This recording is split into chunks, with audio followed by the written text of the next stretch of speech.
May 1 Cortez മാതാവ്.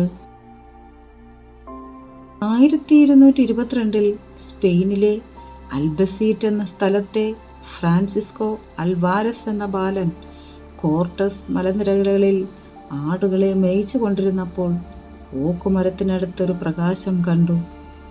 അവിടമാകെ സ്വർഗീയ സംഗീതം അലയടിക്കുകയും സുഗന്ധം പരക്കുകയും ചെയ്തു. തൽക്ഷണം മാതാവിൻ്റെ ഒരു രൂപം അവിടെ പ്രത്യക്ഷമായി.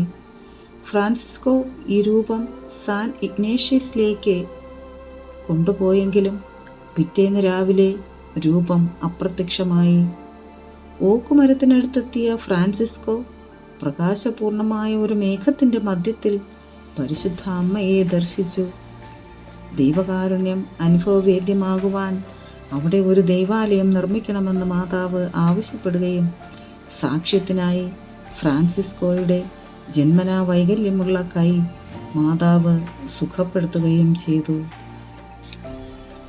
അമ്മേ മാതാവേ, ഞങ്ങളുടെ ദുഃഖങ്ങളിലും ദുരിതങ്ങളിലും ഞങ്ങളോടൊപ്പം കണ്ണീരണിയുകയും വിലപിക്കുകയും ചെയ്യുന്ന പരിശുദ്ധ അമ്മേ, അമ്മയുടെ തൃപ്പാദത്തിങ്കൽ ഞങ്ങളുടെ എല്ലാ പ്രയാസങ്ങളും ദുഃഖങ്ങളും സമർപ്പിച്ച് പ്രാർത്ഥിക്കുന്നു. ഞങ്ങളെ എല്ലാവരെയും അനുഗ്രഹിക്കണമേ. Ave Maria.